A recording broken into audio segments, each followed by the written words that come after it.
How high do you need to be looking at Devon Achane in your drafts next year? Is Luther Burden already on the verge of being overdrafted in 2026? And what do you need to do to win $1 million playing the FFPC Main Event? We've got a great show for you tonight. The FFPC Main Event champions, Rob Sarro and Nick Namacher, are here to talk about everything they did leading up to the championship sprint, during the sprint, and most importantly, what they're going to do with all that cash as we ask them that tonight. We've got a great show for you. I'm Eric Balkman. Ferrell Elliott is here. Stick around. Your high-stakes fantasy football hour starts now. Can't stand the pressure. I've seen greater men than need a lesson. Broadcast live and heard around the world, you are now watching the most entertaining hour of radio on the planet. Welcome to the High Stakes Fantasy Football Hour presented by myffpc.com with your hosts Eric Balkman and Ferrell Elliott. The High Stakes Fantasy Football Hour is your home for analysis from the best players in the world. And now, because no one else was available, here are Eric Balkman and Ferrell Elliott. Solace in the scripture. Are we not all our father's sons? I became a man. Nobody ever told me what a man was. Thank you, Rob. Greetings and salutations to all of you Balkaholics and Ferrelliacs. Welcome to the latest episode of the High Stakes Fantasy Football Hour presented by myffpc.com. I'm your slightly above average host, Eric Balkman. My co-host is the definitive commissioner of fantasy football, Ferrell Elliott. Coming up on tonight's show, we are going to dish about plenty of players, including but not limited to James Cook, Javonte Williams, and we're also going to get a visit from the freshest FFPC millionaires, one Rob Sarro and one Nick Namacher, who are going to be talking about how they won the main event this year and what they're going to do with that $1 million. We'll also talk about Wan'Dale Robinson, Lamar Jackson, and much more on the show tonight. Now, if you were not aware, allow me to make yourself aware that you can connect with us on X at HSFF at Eric Balkman. Of course, you can always learn more about the Kentucky Fantasy Football State Championship at KFFSC.com. Post on our Facebook page at facebook.com/HSFF. Email us at highstakesfantasyfootball@gmail.com. If you have any questions for us, now is the time to send them in. We'll try to get to all the chat room questions, X posts, and emails in the fantasy feedback segment coming up later on in the show. Shout out to our audio engineer, my best friend Bryce, and of course, our producer and mutual friend, Rob. The FFPC Weekly Challenge is live for one more time. Week 18 Weekly Challenge features no draft, no salary cap. Just pick 10 or 12 players if you want to play with kickers and defenses. Win up to $2,500 in 10, 30, or 100 team contests. Only one player per NFL team. Register now at myffpc.com. The world-famous FFPC Playoff Challenge is also live. Registration's going off the board in that at myffpc.com. Same format. No draft, no salary cap. There are no convoluted rules with this. Just pick your 12 players and watch them ride through the Pro Football Championship. Remember, double points for any players you get to make it that far into the Pro Football Championship. Win $500,000, win $100,000 grand prizes with $235 entry fees, respectively. Same thing. One player per team. Get your teams together now. myffpc.com. Remember to like this video, subscribe to the channel, comment on the video, share it with your friends, share it with your enemies, and get notified each and every time we go live, which will be this coming Tuesday night. So we'll talk about that at the end of the program. I want to welcome in the co-host with the most. You know him, you love him, you follow him on X and Instagram at jferrellelliott. He is the one, the only, the commissioner of the Kentucky Fantasy Football State Championship, Commissioner Ferrell Elliott. Good evening, sir, and Happy New Year to you. Balky, how are you, my friend? Happy New Year to you. It's weird to be doing this show in 2026. Given, when we started back in the day, but here we are, man. Well, I knew you were going to make it to 2026. A couple times last year, I had my doubts. What are your early New Year's resolutions? To be more like Rob and Nick? And that's one. Balky, my hair looks ablaze. I've got too much light. You don't have enough. Maybe we should get a set producer. Maybe that should be. That should be. I'm gonna try killing this light, and hopefully that. Oh, now we can see the real Balky. Yeah. The handsomeness. It's so fantastic. I want to shout out to the chat room right now. We're already lit up in here. We got James Hicks. Hope everybody had a happy new year. Looking forward to hanging with Balky, Ferrell, and the Oinkers. There they are. All the great fantasy football players at the Super Bowl draft. That's coming up here shortly. And also want to Dom Gazzetti chiming in with Happy New Year. We also have, let's see, who else do we have? Oh, maybe that was it. Maybe that's all I want. Yeah, that's. I think Tom Smith's in there, and yeah. So I'll break some news on this. Balky are the live main drafts at Paris this year. I want to make sure because there was an embargo with this, and I want to make sure the embargo is no longer embargoed. I want to make sure that we have this listed. Yes, we have it listed on our website. The FFPC live events will be once again at glorious Planet Hollywood Resort and Casino in Las Vegas this year. So there you go. Hopefully that helps you, Tom. Shout out to a couple of people, really 3 people at the top of the show, Ferrell. We mentioned that we're going to have Rob Sarro and Nick Namacher coming up in a little bit here. But shout out to former guest of this show. Shout out to one of my favorite buddies to hang out with at the KFFSC, who has now added KFFSC Main Event Champion to his resume. Pretty impressive stuff from him. And then also we'll shout out our good friends who also are former guests of the show who won the KFFSC Super Sunday contest as well. I'll let you reveal that to the viewers. Oh, wonderful. Dan Flamholz, our good friend from down in Texas, in his second year of KFFSC play. And Balky is really interesting. The first year he came, I said, now you're coming all the way from Texas. You might want to play more than 2 teams. Maybe something will open up when you get here. But, expanding your territory a little bit might rule the day. And when he got there, he said, you know what, Ferrell, I should have played more teams. And he when he wasn't drafting, he's such a sweetheart of a guy. He helped facilitate. He met everybody. Everybody loved him. He comes back the second year. He plays a couple more teams. He brings with him his daughter, Kelly. Mm-hmm. And his first team he drafted on Friday night in the Canton Division. That was the team that actually won the championship. And he walked away from that table feeling very, very good about the team. And I was so happy for him.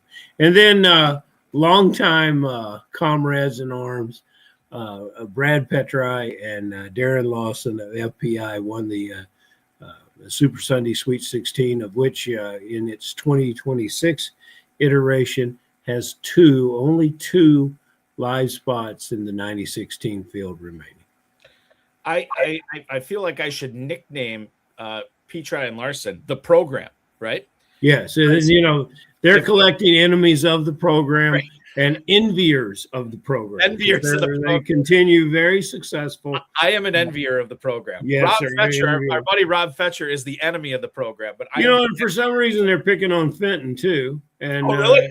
Yeah, and he's the one that facilitated their entry into the tournament. So, you got to watch it around Petra and Larson. You got to watch your P's and Q's, or you might be labeled. Apparently that's the case. So congratulations to Petri and Larson, to Dan Flamholz, well-deserved. Congratulations to them. And we'll have to get Dan back on this show for sure to celebrate his KFFSC win.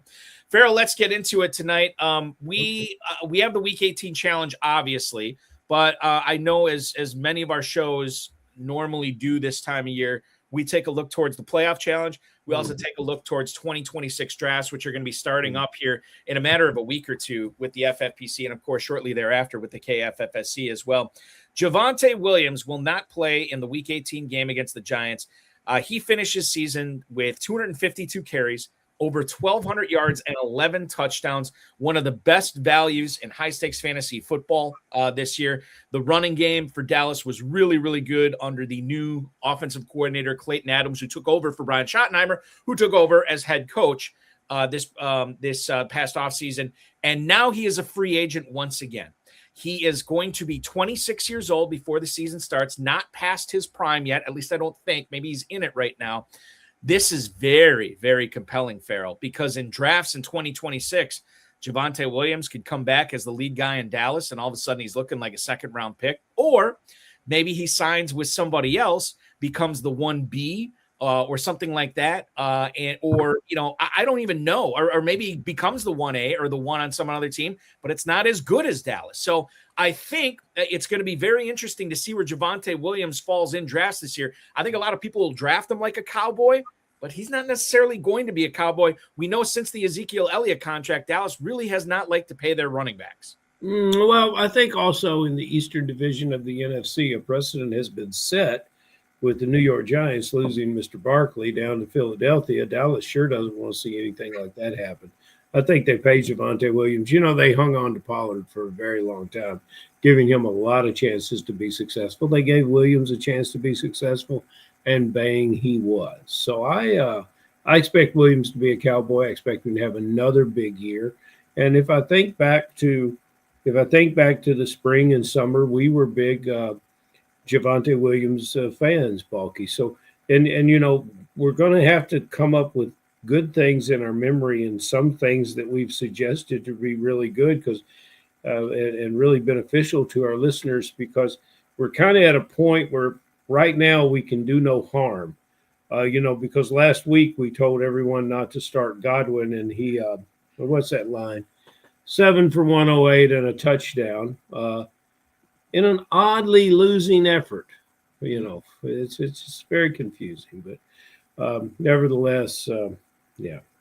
So would you, believing that he is going to be a Cowboy next year, is the second round too early for Javonte Williams for you, Ferrell? He's 2 and 3, and very early in the start of 3, I would suppose, and that's true value for him. Would be my, you're going to have to find a value running back somewhere else because it's not going to be Williams this year. But congratulations to those of you who picked him in 2025. Yeah, it was awesome. And I wish it's like I always say, I wish I would have had more Javonte Williams. That's the way it always works out, right? This guy will not fall to the second or even third round of drafts this year. Devon Achane is doubtful for this Week 18 game against the Patriots.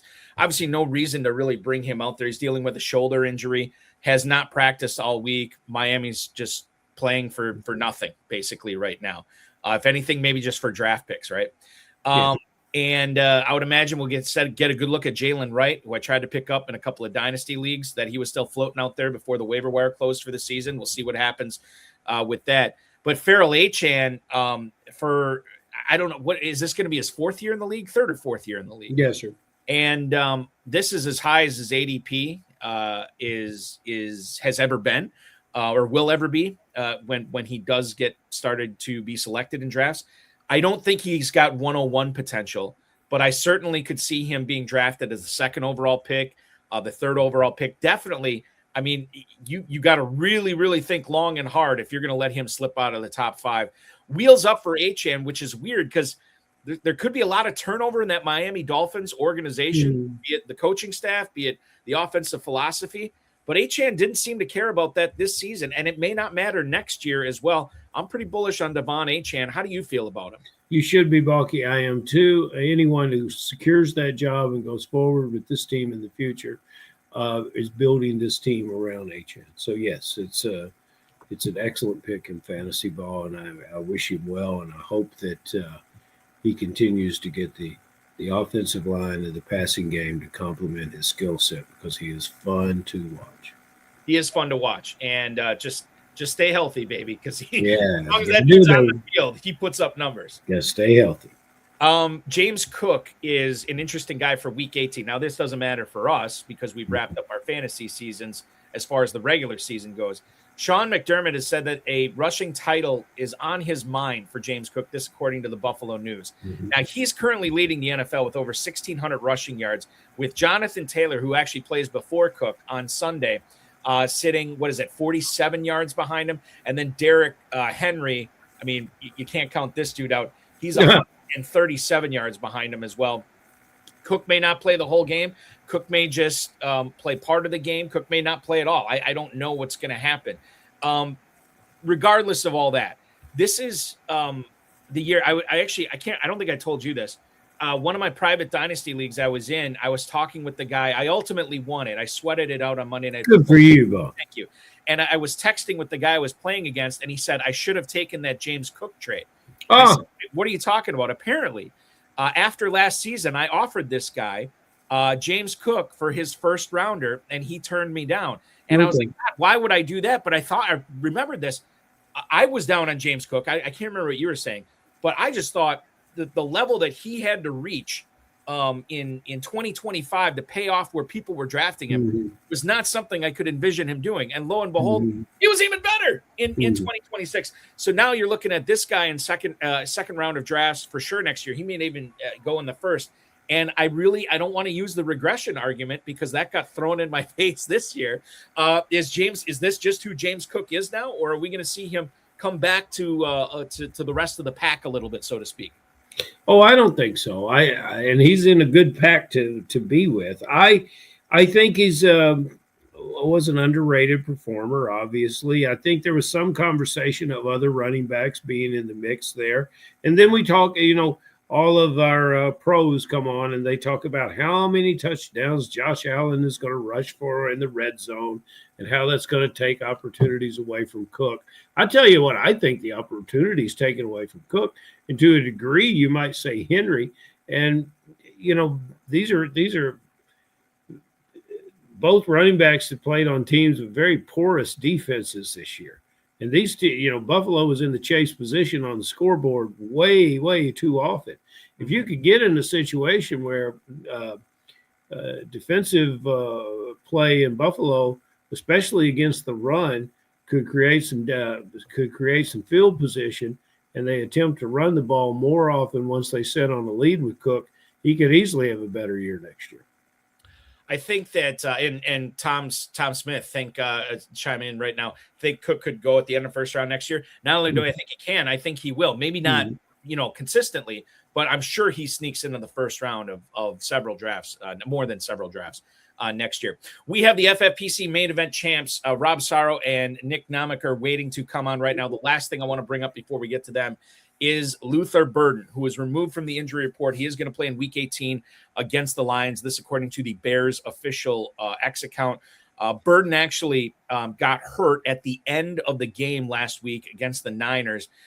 Missed half of practice on Wednesday and full practice Thursday and Friday, so he should be good to go. This is a very interesting player for 2026 drafts, Ferrell, because I think the no-shows we've seen from DJ Moore more often than not this year, and then Roma Dunze, who started off really hot, but definitely petered out and then had the foot injury, and maybe that had something to do with his performance. I'm sure it did. But I look at how the Bears are ending the season, entering the postseason. Who are the two big playmakers on this team? Their first-round pick, Colston Loveland, and their second-round pick, Luther Burden. And I can't help but wonder if that is the recipe for success in Chicago for Ben Johnson going forward. And if that's the case, I think that Luther Burden is in dangerous territory for being overdrafted next year, because I think there's going to be a lot of people very excited about this guy, and I don't know if he pays off on that. Now, obviously, it depends where he goes in drafts. I mean, if he ends up going third, fourth round, yeah, I'm out on him. But after that, he becomes more interesting. Put it this way, Ferrell, I was very disappointed that I did not get Luther Burden on more of my dynasty teams, because I think he's going to have a very successful season next year. Well, I think he'll be a fourth-rounder draft pick. I think he'll be a third. People will remember the recency bias of all the great things he did. And, with the spirit of college football that is very much in my world right now and this week, the other Bear receivers could possibly be entering the portal if this was a college ball. This is the guy as far as this offense is concerned. And he's a player that delivered.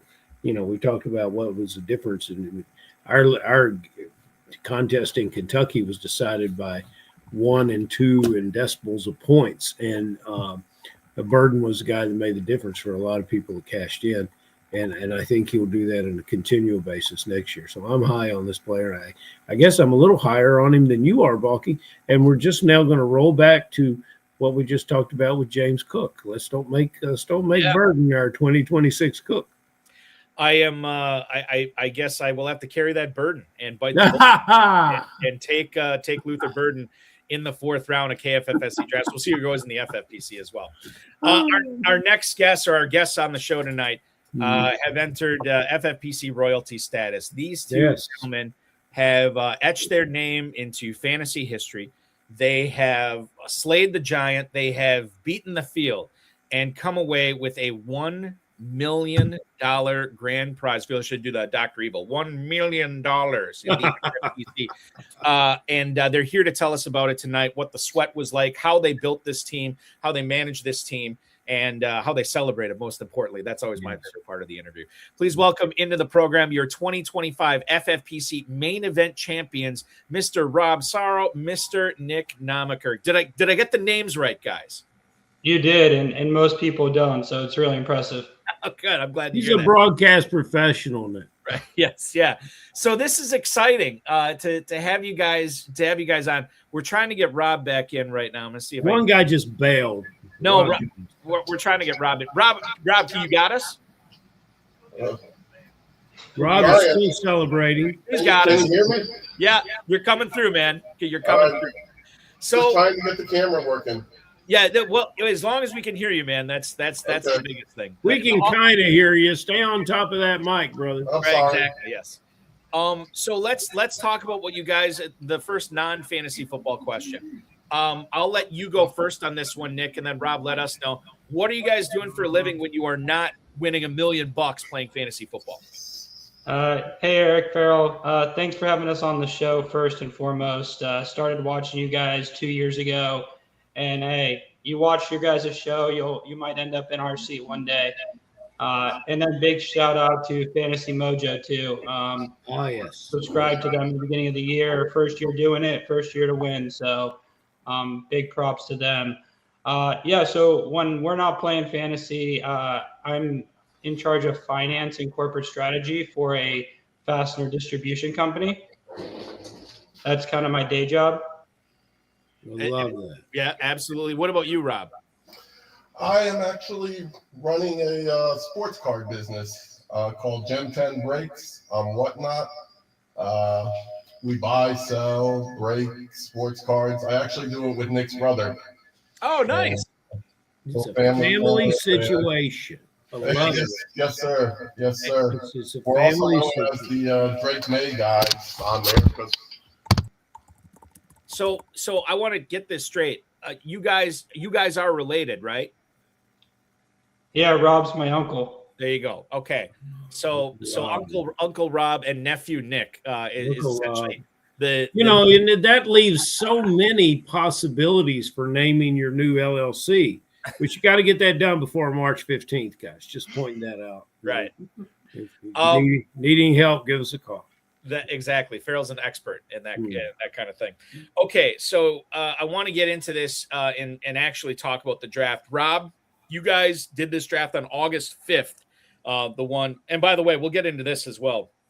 And I think Nick Costantino, the former FFPC Main Event back-to-back co-champ, in here already posted. I'm going to post it up here. First and third place for you guys. Wow. Which is just insane. So $1 million for first, $100K for third place, which is an incredible accomplishment. Rob, when you drafted the $1 million winning team on August 5th, did you and Nick talk about it afterwards? How did you feel about that squad after you drafted it? Oh, Nick, you might have to handle this one.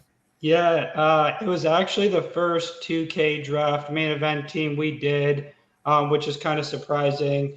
But we actually came out of that draft feeling really good. Tons of what we thought was tons of depth at RB. After the Kamara Connor incidents, solid at wide receivers. So we thought we thought our biggest hole was tight end.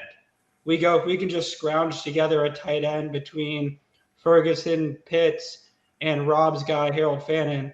We were in good shape. And it turned out that all three of those guys played pretty good at different points of the season. So, we felt really good about that one right from the start. That's a good thing to roll away from a draft and feel in that way. Did you draft live in Las Vegas? Did you draft live in Las Vegas, or did you come online? This was No, online. we were online. Yeah, but did you come to Las Vegas at all?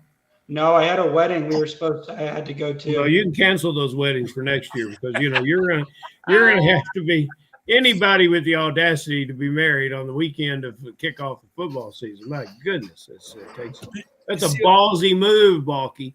But yeah, and Tom Smith has already lined it up that we'll get you guys out to Planet Hollywood, and Tom's already giving you a location. And I don't know who the hidden gesture is, but this guy's a comic genius. He comes in and says, "I could use another uncle," and that's good. Everybody needs an uncle like Rob. We don't necessarily know where he is. We can't see him and can barely hear him, but by damn, he's all right. I'm loving it. So, Rob, do you have us right now? I wish there was a better way to do it. Can you hear me? Yeah, there you are. Okay. Loud and clear, brother. Yeah, I'm on my laptop. I was trying to get the camera hooked up. I'm sorry about the tech issues. Oh, buddy, no, you're coming in loud and clear, and everyone can imagine how handsome you are based on your nephew's good looks. So, compare me to like Brad Pitt. Just think you're looking at Brad Pitt or something. Brad Pitt. I like that. That's let me ask Rob a question.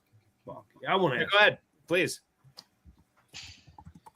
And this, you scored 200 plus points in week 15 and 16. Had you scored 200 plus points in any prior week during the regular season? I believe me and Nick talked about that. I think we had 5 main event teams, and I think we had one team that scored over 200 points one week. Okay, so when did you guys, you got week 15 and week 16, and you're living in hope, and you see yourself moving up the leaderboard. And where were you after week 15? Do you remember? After week 15, I believe we were 16th, I want to say. Okay, and then after week 16, you moved up some more. Where were you then?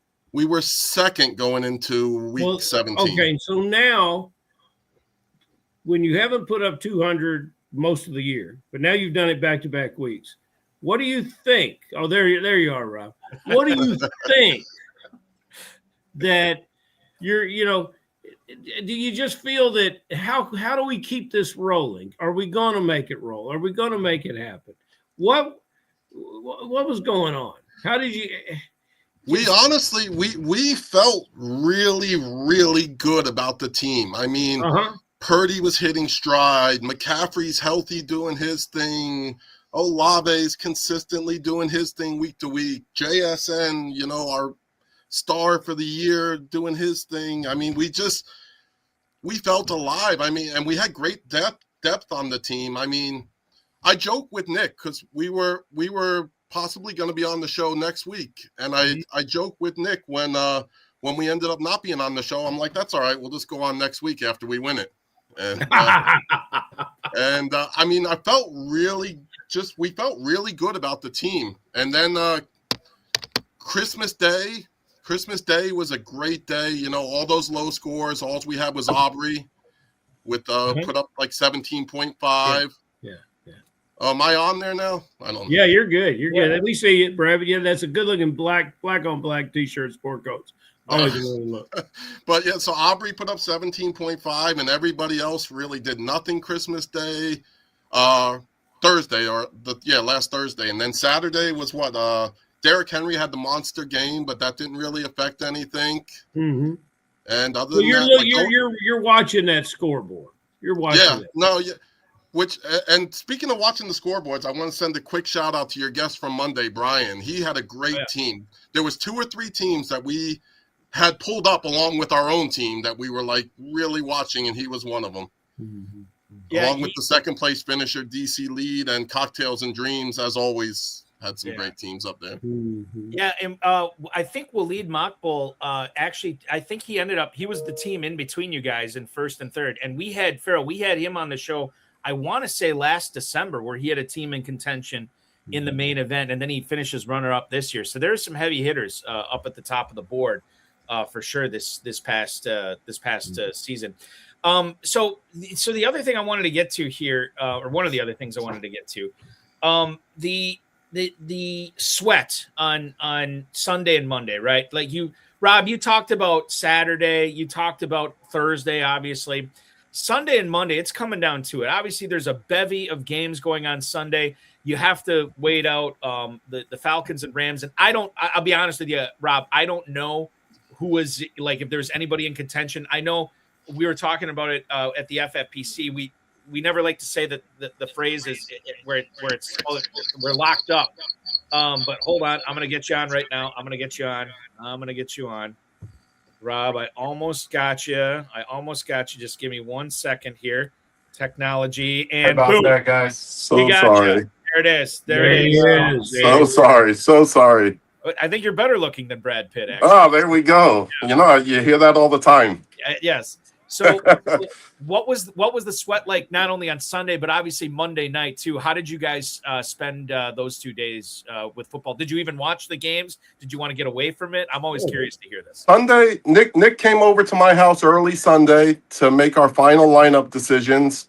We had a really hard choice on Sunday morning. We had to leave out one guy out of Harold Fannin, Kyle Pitts, Juwan Jennings, and Michael Wilson. We couldn't decide. We decided we had to keep Kyle Pitts because so many other people had him. We couldn't take the chance. He was the one we wanted to leave out, but so many other people had him. We figured we just couldn't take that chance. We had to leave Juwan Jennings because of the Kittle being out.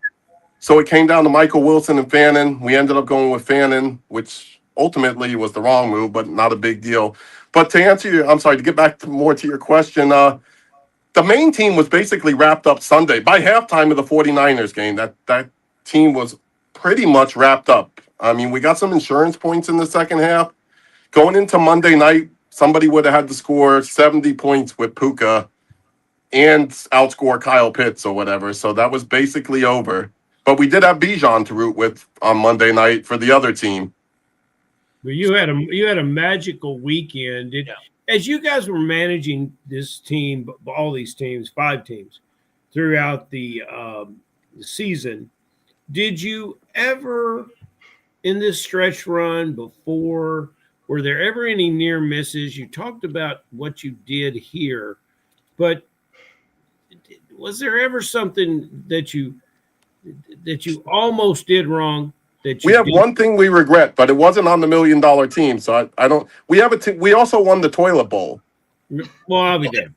We actually considered that our best team. For a new name, I believe we should call it the Hidden Jester Bowl. There you go. It's begging for a new name.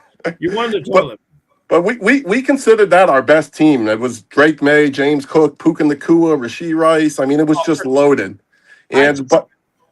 I'm sorry to interrupt. I'm just seeing this for the first time. You guys did first and third in the main event championship round, and you win the toilet. And I forgot to set the lineup on that team week 15, so that cost me 38 points. I forgot to put Drake May back in a quarterback over Tua because he was on the week 14 bye, and a couple other things. Get back to asking Nick some questions because everybody's beginning to hate the lovable uncle. You know, we shouldn't have said that you forgot to set the lineup. Probably a lot of my friends in there. You should not have said that.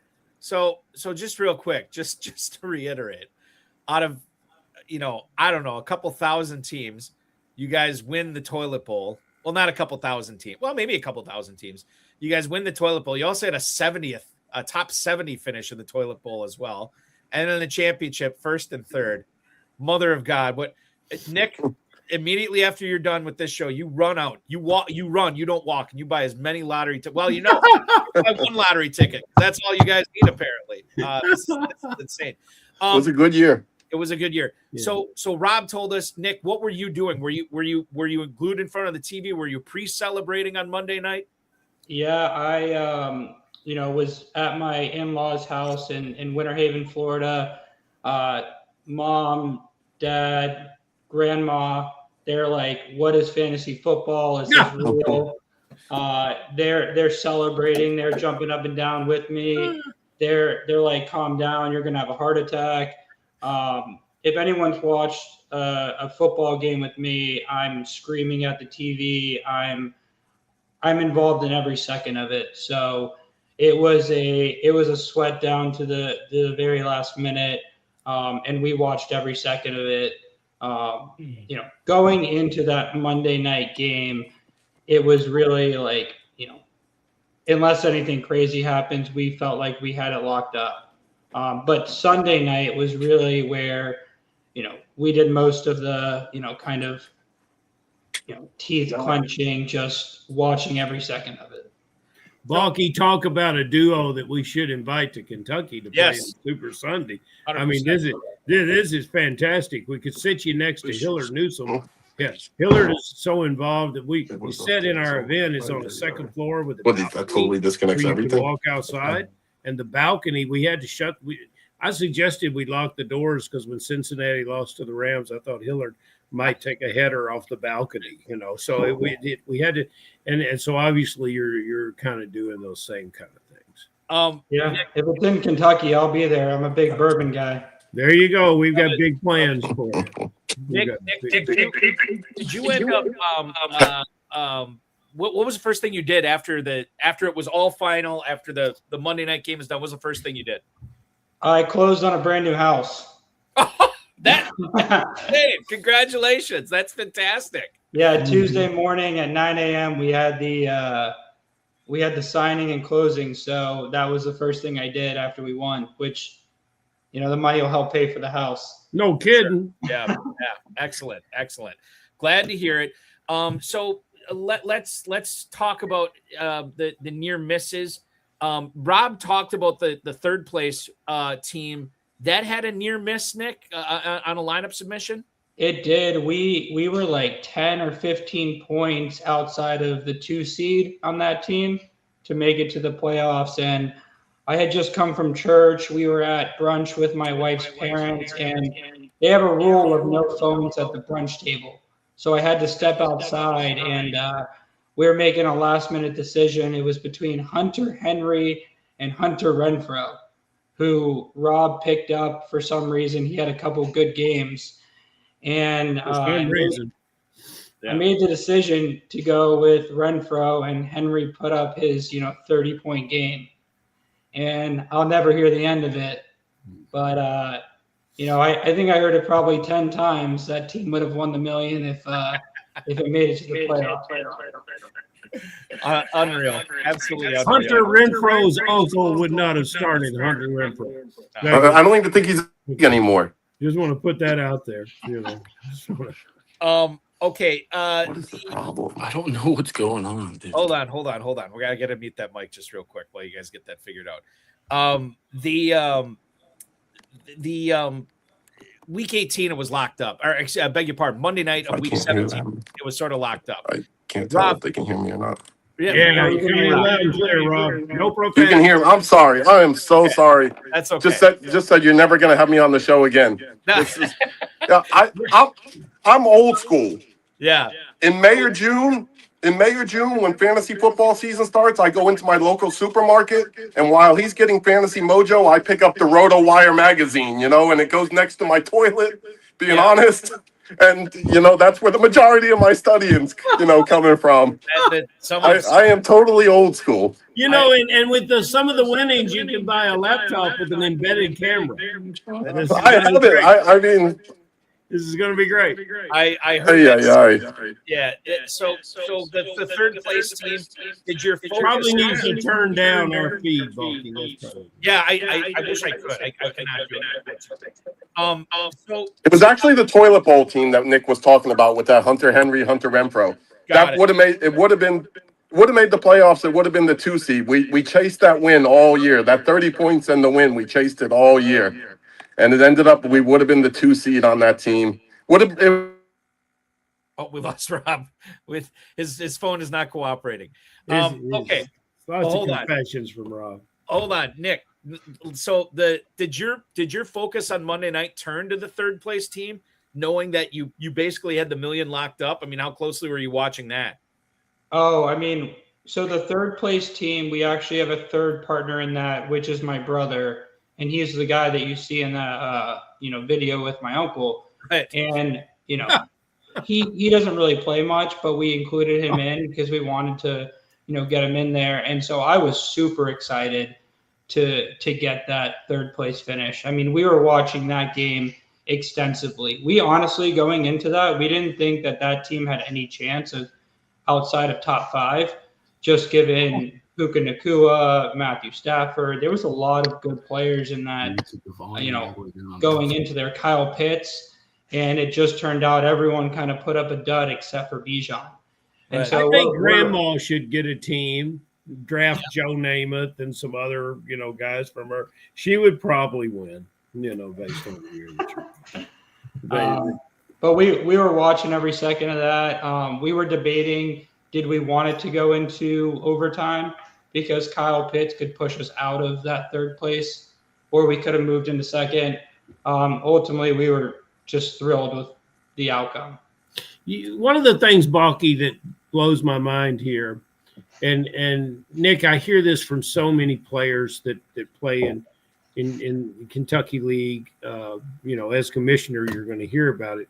Is that they just, oh my God, all my running backs are injured. Now on the same team, you lost Kamara and Connor. Is that correct? Yep. Was there another running back on that same team that you lost? We had a couple there, but Travis Etienne was really our, shining knight here. But you were not immune to injury. I believe so many players think you have to. Now, being healthy helps. It really does help. But so many players think you have to have perfect health to win this thing. And you're proving that is not the case. How active were you on the waiver wire? What was one of your best waiver wire pickups? Or did you just draft such a depth-laden 20-man team? You were good to go. No, I give all and every ounce of credit on the waiver wire to Uncle Rob. He is on top of everything every week. We almost don't even talk about the waiver wire, and I think it's probably the most important part of winning this thing. So I'll let Rob talk about his expertise in the waiver wire. Fire away, Rob. Hopefully I can stay on till the end of the show. But waiver wire was huge. I mean, I don't think you can win fantasy leagues without being extremely active on the waiver wire. I put hours a week in on the waiver wire. This team had some injuries. James Conner went down early. Lad McConkey was really never a factor. Alvin Kamara was really never a factor. But I was able to pick up Rico Dowdell early in the season. We got a lot of good games out of him. Then the second half of the season, I was able to pick up Michael Wilson. I picked him up on every team. I paid a premium for Michael Wilson with Zay Jones went down that same week. The same week Harrison was out when Wilson became a prime free agent, Zay Jones went down the same week, which a lot of people probably wouldn't pay much attention to Zay Jones, but he was maybe the number 2 on the team at that time. Wilson might not even have been the number 2. So with Harrison and Jones going down, I made sure to pick up Wilson everywhere, and probably we wouldn't be here talking to you guys without Michael Wilson. And or Rico Dowdell early. In the chat room wants to know, were those waiver wire moves made from the bathroom? They might have been. The decision, part of the decision was definitely made in the restroom. Part of the decision. In the bathroom. Maybe not the official move. In the toilet bowl. And I just, there's some things going on here that just don't make a lot. I've obviously been going about this all wrong. Fantasy Mojo is after that, we've kind of lost control of what's going on. I have to bring this up as well. And Rob, I'm going to throw this to you because this is something Nick said earlier. He said that Harold Fannin was your guy this year. Why were you in on Fannin? Because Harold Fannin was he drafted I think you guys got him in the 20th round of this really winning team. Unbelievable stuff. Tell us what you liked so much about Fannin this year, because you were right. In the early draft, Harold Fannin wasn't even being drafted. I play a lot of daily fantasy, and I play a lot of college daily fantasy, and I watched Harold Fannin all throughout his college career. I knew he was a beast. So I had 4 guys going into every draft. I had 4 guys that I wanted to get this year. JSN was number 1 on my list. I wanted him. I wanted Juwan Jennings on every team. I thought he would have a bigger year, and he might have. He had a lot of little injuries throughout the year, but I thought he was going to be huge. I'm contrarian. I'm very contrarian to the rest of the fantasy world. I I spent the 13th round pick in every draft on Brandon Aubrey. You should. In the 20-round draft, I don't mind spending a 13th round pick to get the best kicker in the league. You get past midfield, and he's in field goal range on a great offense. And then I wanted Harold Fannin. We got Harold Fannin on every team. That was my flyer. 2 years ago, my major flyer was Puka Nacua. We were grabbing him in the 20th round. Last year, I was really high on Rashee Rice, and this year was Harold Fannin. Quick, what now that the college season is over, how much time will you spend with the Senior Bowl, the East-West Shrine game, the draft prep, all the news from the combine? How much time do you invest in continuing your following of rookie ball, of rookies that will move on to the NFL? Honestly, not much. I'm a gambler. So I'll watch that stuff from a gambling perspective. And if I can do fantasy on it, I'll have fantasy teams. But just as far as watching it to evaluate talent, that's not me. I'll pick it up as I'm watching them. Well, this is my last bathroom joke, but I believe between now and the draft, you'll spend some time in the bathroom, so you might as well spend it wisely. Continue on your streak.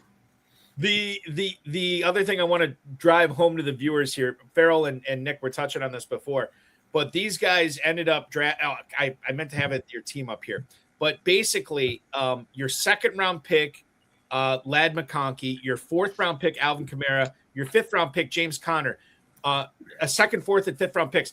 Basically, none of these guys were in your lineup for the championship sprint. Maybe McConkey in one or two of the weeks, maybe none. I don't even know. But Kamara did not play pretty much the second half of the season. Connor missed most of the season. So really a testament to you guys and Rob, your work on the waiver wire. Obviously, Dowdle certainly factoring into that. By the way, Rob, and I'm not going to scroll up to Adam Hahn's earlier point. He wanted to know, are you in a man cave right now or are you at work? You work. This is actually our work. This is our work office. So yeah, you'll see all the autographed jerseys and helmets and stuff in the background. Is this place open to the public? It's on Whatnot. It's on Whatnot. Gem 10 Breaks on Whatnot. There you go. With a Z. Breaks with a Z. Quick plug on that. Can I give you guys a quick fun fact? Yes. Quick fun fact before I forget. Please. Week 15, the first week of the Big Money playoffs, was the first week of the season that we started Kyle Pitts. We did not use Kyle Pitts all season. We drafted him. We're Gators. We're a family of Gators. We drafted him in like the 12th round. Get our Gator guy on the bench, see what happens. But Jake Ferguson was our tight end one all year. First half of the season, he was great. Harold Fannin, we mixed in there a couple times, flex. But we didn't start Kyle Pitts once all year until that 51-point game. That was the first time we had him. So again, just to reiterate to the viewers, these guys won the $1 million. They won third place as well. They won the toilet bowl. And how did they get first place in the main event? By not starting Kyle Pitts at all until the first week of the championship sprint when he scored 350,000 points. I don't often say this, guys, because it's bad business for the FFPC. Just retire now. You will never run more pure than you guys ran in this championship sprint. Congratulations on Balky, it's been a long time since we talked about movies. Yeah, go ahead. Godfather, recognized as the greatest movie ever made. But if you were to get Puzo, and if you were to get Ruddy, and if you were to get the director, what's his name? Francis Ford Coppola.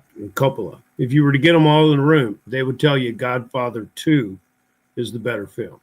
And these guys, I think 2026, the repeat of these guys is going to be just like Godfather 2. Lord help us if that happens. It would break fantasy. It would be unbelievable. I got an email, Nick. I'm going to throw this one. I got two emails for you. Nick, I'll let you take this one first. I think.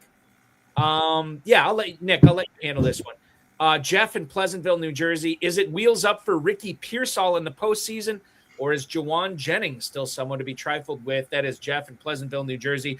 Nick, we could talk about this in a 2026 sense as well. I know you guys had a lot of Jennings this year. You heard your Uncle Rob talking about it. What do you think is going to happen with the Niners in the postseason, and then sort of this offense as it evolves going forward at the wideout position? I'd stay away from both Jennings and Pearsall in the playoff FFPC tournament. Feel like Kittle comes back healthy. There's just way too many targets to go around with McCaffrey, Kittle. Honestly think Pearsall is the better talent. Went to Florida, watched Pearsall, went to those games. He's a stud receiver. I wouldn't be surprised if we see Jennings on a new team next year. But I don't think either of those guys are, gonna show out for the playoffs. They'll put up their points. They'll score a couple touchdowns. If I had to lean one way, I'd go Pearsall, and that's my guy, going forward. So I'm gonna let you do. Let's see if I can get Rob back here. Maybe I can. Maybe Rob gone again. Yeah, he's trying. And this is an online business, by the way, that Rob is running. I just want everybody to know that. So Nick, this other email that I have here, and this is another one, something that Rob was talking about earlier. This is from Kurt in Columbus, Ohio. Congrats, champs. Who's the higher draft pick in Arizona next year? Marvin Harrison or Michael Wilson? Enjoy all that cash. That is Kurt in Columbus, Ohio. Nick, do you have a feeling on Wilson v. Harrison yet? Rob and I talked a lot about this. When Marvin Harrison's on the field, he's the clear-cut number one target. Brissett is looking his way. He's trying to throw him the ball. And we think they would be a much better team if, they were looking at Michael Wilson first, right? It's a totally different offense, totally different, just way they run everything out there. And so, look, going into next year with both those guys out there, I think Harrison's definitely going to be going higher in drafts. But Michael Wilson is definitely the guy you should go out and get. Okay. Well said. And to that point, Ray C on YouTube, Nick, wants to know, congrats, any players that you are already excited to pick for next year? And I would say, based on how the end of the season turned out for you, everybody is literally awaiting this answer with bated breath on the edge of their seats because you guys did so much right this year. Who are you excited to get on your squads for 2026? I see it all depends on ADP, right? But I see Olave going, mid-second round next year. If he stays healthy, avoids the concussions, he'll be a beast. Travion Henderson is a guy people should definitely, try to move up on draft boards to go get. And I'll say the one thing we tried to do this year, and we didn't do enough of it, is don't focus so much on ADP. If you want to jump up 5 or 6, 7 picks, even a round early, do that for your guy. Get your guys. JSN was our guy this year. We took him everywhere from early to late third. Honestly, probably could have taken him earlier. But we'll definitely share an updated. Rob said Harold Fannin. Obviously, Harold Fannin. Right. So a lot of good guys out there. I think you spend one draft, you just must have to replicate this team. I think you just draft this team again. I don't think you can. Whatever form you can. But here's the thing. Yes, obviously you can't do it again. But you basically had no second round pick, no fourth round pick, and no I think you can. Doing anything in the championship round. So yes, maybe you can't draft this team again. But maybe, like the $6 million man, you can build a better one. You're going to get Aubrey, and obviously, and you're going to have to get Pitts and not use him again. That's fantastic. I just think that's the way you should say. People could say, "Do you like Pitts?" And go, "Yeah, we're going to draft him. We're not going to play him." I love that. I love that. Every year we do this, we're without our first round pick, gets hurt. Second round pick gets hurt. This is really the first year where our first round pick has stayed healthy, and this is what it's turned out to be. So we're excited. Well, the guys are talking a lot about next year, but we still got business this year to take. Hold on, Ferrell. Before you ask that, just real quick, I want to make sure I get this right. So, Nick, did you say earlier that this team that you drafted August 5th this was the first main event draft you guys have ever done with the FFPC? No, not ever. First this year. First of the year. First of Okay, the year. I got it. We did 2 last year and 1 the year before. But we started with the 350 Big Gorilla teams. We won a couple of those, pretty much rolled over the winnings a couple years in a row. And then we got hooked on the main event teams. And this year was our first year where we had 5. And next year, who knows how many we'll have. Right. I love it. You're going to have 5 on those Friday and Saturday live at Planet Hollywood. Well, Balky, you want to talk about FFPC Playoff Challenge, the world famous challenge, or you want me to? I'll do that. I'll do that. I want to save the last question for you. Okay, guys, FFPC Playoff Challenge, those lineups are going to lock next Saturday. I'm curious, and Rob, do we have you on this? Do you have me? Yeah, we got you. I'm going to let you go first on this one, Rob. Obviously, we don't know all the teams in the playoffs yet, but we know most of them. Is there one player that people need to have on their roster for the FFPC Playoff Challenge, and then conversely, a fade that you don't want to have anywhere? I might be biased, but I'll say Drake May. Take Drake May as your quarterback to steamroll all the way through there, especially if they don't get the 1 seed and you get that extra game out of them in the playoff round. Brilliant. And to fade, basically anybody that catches the ball for the Chargers. Fade anybody that catches the ball for the Chargers. No McConkey. No fade anybody on that team. I mean, maybe if you want some Herbert exposure, but no running backs, no McConkey, no Keenan Allen, no Gadsden. Well, that's wonderful. You've got a quarterback with a bad wrist and no offensive line. He's been sacked more than anybody. He's got the Burrow syndrome. He's been sacked more than anybody. He's been hurried more than he's been sacked. Yeah. It's amazing he had the year that he had. Rob, I apologize again, guys. I'll never do this from a phone again. I'll have it set. Don't worry. Next time I'll have it set up if there is a next time. Yeah, you never know. I mean, if you guys, had all this stuff go bad for you this year and you end up getting first, third, and the toilet bowl, I have a feeling we're going to see you again. Tom Smith is chiming in. Do you fade the winner of the Tampa Bay or Carolina game in the FFPC Playoff Challenge? Nick, how do you feel about that? I mean, is the winner just kind of one and done because they'll play the best wild card team? Yeah, Rob and I were talking about this, I think earlier yesterday. He goes, you pick their defense or kicker because it's probably going to be the last game they play. What about you, Nick, for targets and fades in this playoff challenge? Drake May was going to be the guy I pick. I honestly, as much as I love JSN and I think he's been a huge asset for our playoff team, I don't see them getting out of the first round. Wow. So it's going to be a difficult one, just given the format of it. I'm sure he puts up some good points, but I don't see them getting very far in the playoffs. As great of a talent as he is. Interesting, very interesting. All right, Ferrell, fire away with the final question, my friend. This is normally a question that Balky asks. I think he's now a little bit ashamed to ask it, but it's and from a tax standpoint, we've already brought up your LLC needs, but what the hell are you going to do with the money? Nick, we know you bought a house, right? I bought a house, hopefully buying a car, and taking a little vacation. Do we know where?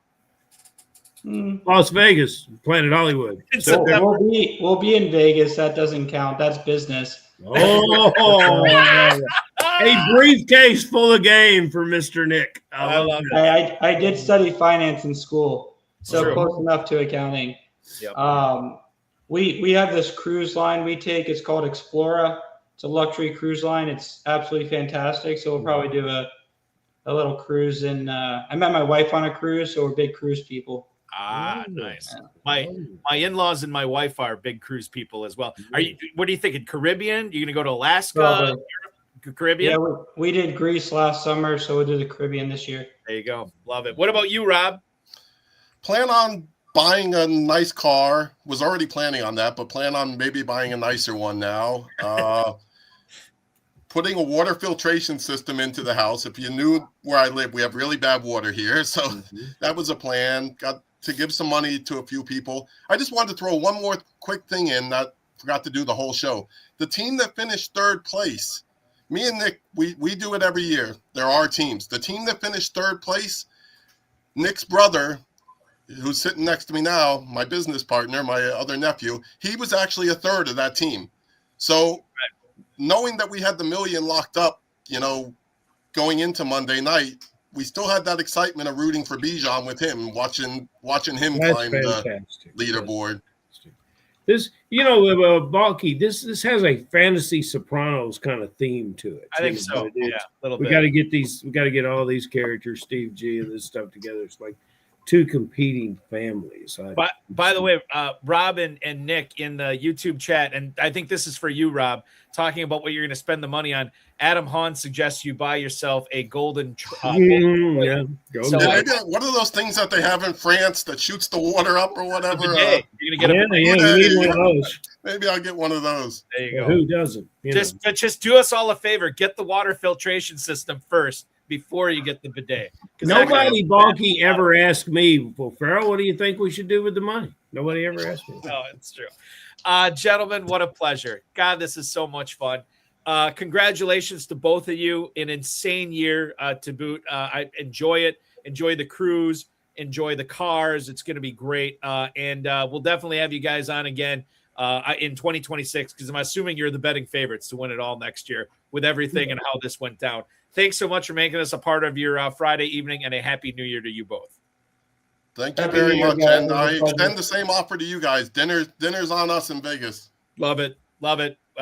We'll take advantage. We love free food for sure. Right. So that's awesome. Be good, guys. We'll talk again soon. Thank you. Happy New Year. Happy New Year. You got it. That is I love those guys, man. Sarro. Good stuff. Good stuff. Those guys. The toilet bowl caught me off guard, Ferrell. I did not realize that they got to be prepared, Balky. I mean, what are the chances? It stole the show. Yeah. Obviously, the chances are real good. They're playing Hunter Renfro and still won. I mean, come on. That was a conscious choice, by the way, to play Hunter Renfro. It's true. I listen and I watch a lot of podcasts. And I obviously, you and I do this content on Friday night. And I'm always trying to become a better fantasy player. And then I hear this story tonight, with Rob and Nick and everything that went wrong for them, but still went very right at the end of the season. And it's just a head scratcher, right? Like you can read everything, you can listen to everything, you can watch everything, you can consume everything, Ferrell. But a story like this, just you have to sit back and laugh. You come in loose. You know what to do. You're dealing with people that you're familiar with. I mean, the other nephews in business with Rob, they have an understanding of what they wanted to accomplish. They have reasons for what they do. They went to Florida, so they want to get a Gator on the team. That's not a bad decision because you've got Gators replete with talent all the way through the league, and then they enjoy themselves. And this is what you got to do. I want to thank you for hopping aboard tonight. We got to wrap this up here. We got to wrap it up. We got to wrap it up. Yeah. So here's what I want to do. KFFSC.com. If you click on the Super Sunday Sweet 16s, you mentioned this at the top of the show. We're down to 2 spots in these drafts. One is drafting at noon on Saturday before the Super Bowl. And then the other one is drafting. I believe this is the last draft before the Super Bowl, right? Yes, that would be the 3:30 Sunday. And Balky, you are one of 6, 5 or 6 or 7 league members who are coming in to, and you're basically signed up for each league. Yeah. And so, but we're also going to release a couple best ball leagues that we're actually going to do live and give other guys an opportunity to come. And those will be up on the site soon. And then the big payback has 3 spots left, and that goes off around lunchtime on 1 Sunday. o'clock. Yep, exactly. Yeah, 1 o'clock on Sunday. So we've got a great plan, and if somebody would still like to come, we'd like to have you. And then we have one 12-team division. I believe it has 9 spots left that will be drafted online later on. Currently scheduled for Tuesday, but after Super Bowl, but we'll probably push that back a few days, if not a week. That one's this February 17th right now. So it's the Tuesday after, not immediately after the Super Bowl. Oh, good. We've already pushed it back. Yeah. You got to get that on the other side of Valentine's Day. And that is the Rocky Blyer Super Sunday Sweet 16 division. Rocky Blyer, the pride of Appleton, Wisconsin. Despite him going to my arch rival high school, we still love him. Yes, okay. KFFSC.com is where to go for that. Ferrell, I will talk with you again at this time next Friday. Continue ringing in the new year or bringing in the new year. I don't know what the proper nomenclature is. I will talk with you then and be good. Enjoy the rest of your weekend. Thank you, sir. It's a pleasure. Absolutely. Ferrell Elliott, the definitive commissioner of fantasy football, hanging out tonight here on the High Stakes Fantasy Football Hour. Woo! What a show, right? I want to thank Rob Sarro, Nick Namacher, Ferrell Elliott, the FFPC, Rob Bryson, of course, each and every one of you. FFPC Weekly Challenge is live. No draft, no salary cap. Just pick 10 or 12 players if you want to play with kickers and defenses.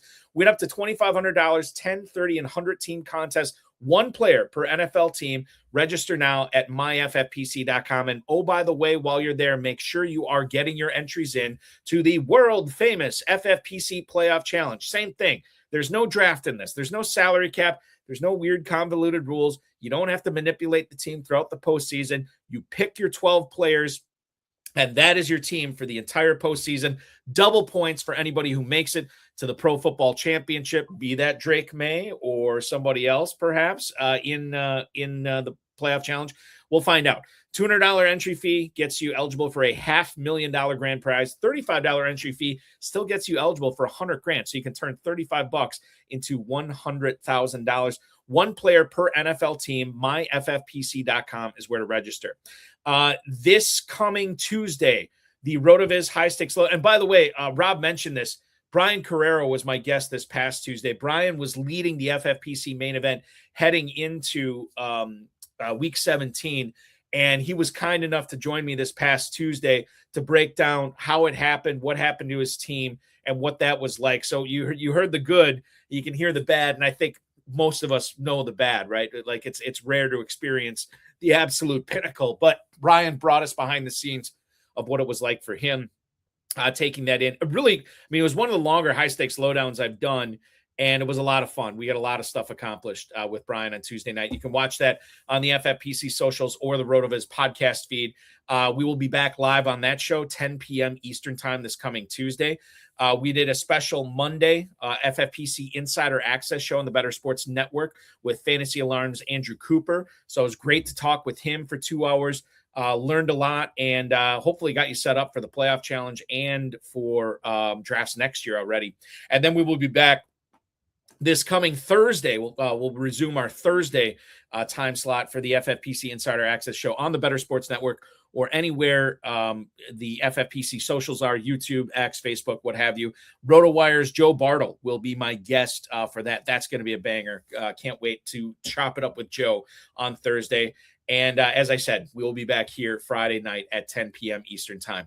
Remember to like this video, subscribe to the channel, comment on the video, share it with your friends, share it with your enemies, and get notified each and every time we go live. Your weekend officially starts now.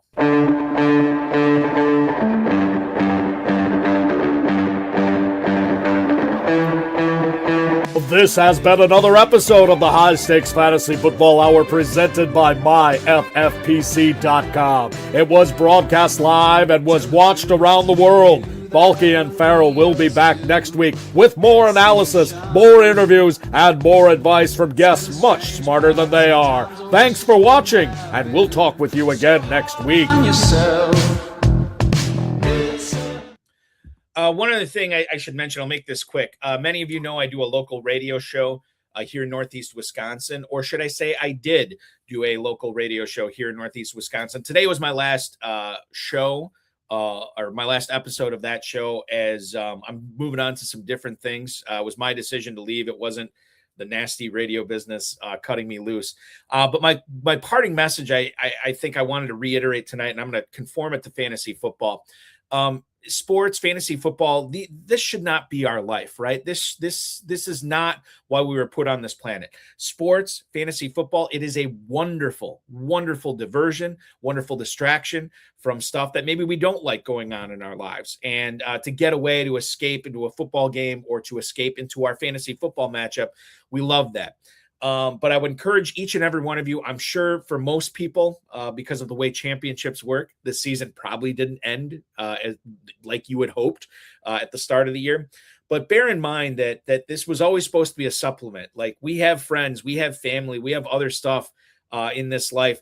I know there's plenty of times where I have checked out from watching football or checked out from sports in general to flip on a television show or watch a movie or read a book, or more importantly, hang out with my friends, be there for my family. There's so much more to life than this. So even if you're upset about how this season ended for you in fantasy football, bear in mind that there is much more to life than this. And when fantasy football, when you're ready to come back to fantasy football, when you're ready to enjoy it again with an open heart, a positive attitude, and general happiness, it will be waiting here for you. Thank you so much, everybody. Happy New Year, and we will talk with you again next Friday.